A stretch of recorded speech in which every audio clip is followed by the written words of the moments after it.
Letter formation अक्षरांकन हम लोग कर रहे हैं और हमारा जो रेशियो फॉलो होगा 7:4, जिसमें 7 आपकी हाइट और 4 आपका विड्थ, 7 ऊंचाई और 4 आपकी चौड़ाई है।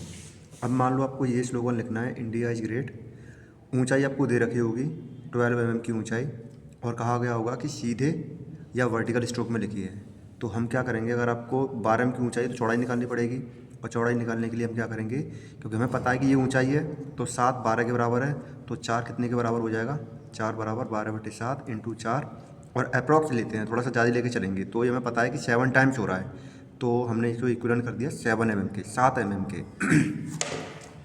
तो हमारी चौड़ाई निकल के आई 7 mm। तो सबसे पहले हमने क्या किया, एक स्ट्रेट लाइन ड्रॉ की, दूसरी स्ट्रेट लाइन ड्रॉ की, फिर यहाँ से 12 mm की हाइट हमारी हो चुकी है, फिर हमने एक स्ट्रेट लाइन, फिर 7 mm की विड्थ, फिर 2 mm का गैप, फिर 7 mm की विड्थ, फिर 2 mm का गैप, 7 mm की विड्थ, फिर 2 mm का गैप। इस तरीके से हम तब तक करेंगे जब तक हमारा पहला वर्ड पूरा नहीं हो जाता, मतलब दो शब्दों के बीच में उसकी चौड़ाई का गैप देंगे हम, जितनी उसकी चौड़ाई होगी, और हमारी चौड़ाई कितनी निकल के आई थी, 7 mm। और दो अक्षरों के बीच में हमेशा 2 mm का गैप दिया जाएगा। ठीक है, ये सारे काम हम करेंगे 2H या 4H पेंसिल से, और जब हम इस पर लिखेंगे बिल्कुल फ्री हैंड लिखेंगे, ये लिखेंगे HB पेंसिल से। तो हम फर्दर लेके चल रहे हैं यहाँ से आगे। एज हो चुका है, अब हम 7 mm का गैप देंगे, हमारा लेटर पूरा हो चुका है। 7 mm का हमने एक हल्का सा लाइन ड्रॉ किया, फिर 7 mm फर्दर, फिर 2 mm, फिर 7 mm,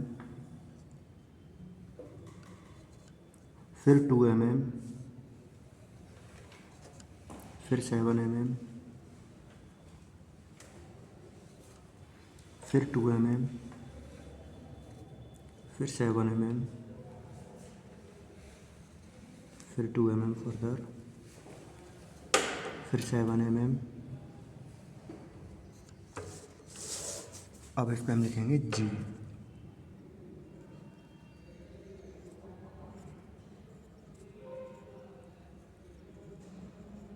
इसके मिड से हम, ये हमारा G बन चुका है, फिर लिखेंगे R,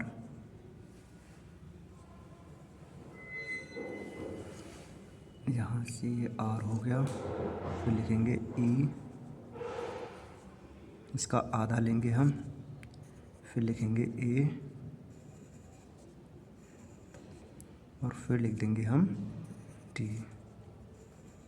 इस तरीके से आपका सीधी अक्षरों में हो गया पहला तरीका। अब अगर आपसे दूसरा तरीका कहता है,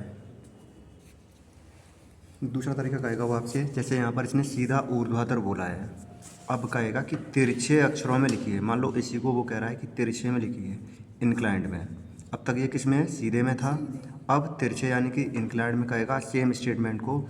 तो आपको हाइट दे रखी थी, ऊंचाई दे रखी थी 12 mm की, और चौड़ाई आपने निकाली है विड्थ कितने mm की, 7 mm की।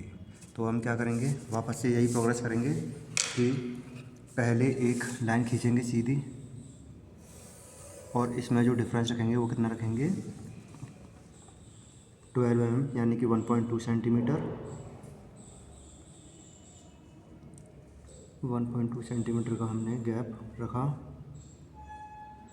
ये 1.2 सेंटीमीटर हो गया, और हमने ये लाइन ड्रॉ कर दी।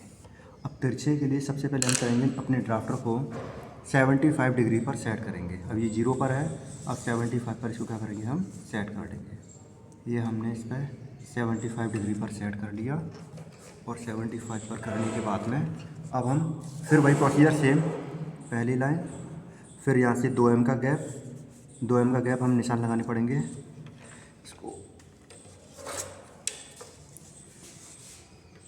75 का हो गया, ये रहा 75।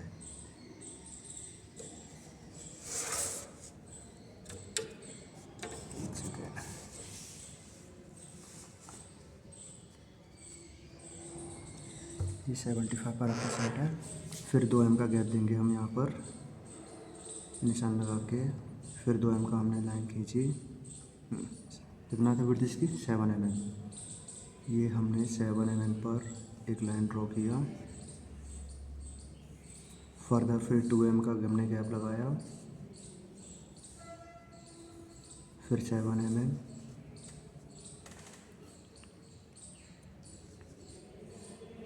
फिर 2 mm,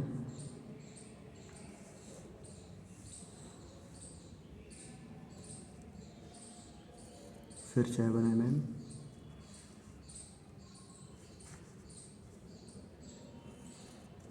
अब इसमें हम लिखेंगे इसको बिल्कुल तिरछे अक्षरों में, तो आई, फिर एन, फिर डी,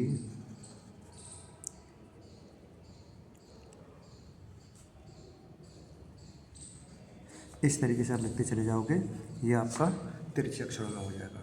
इस तरीके से आपकी लेटर फॉर्मेशन कंप्लीट होती है।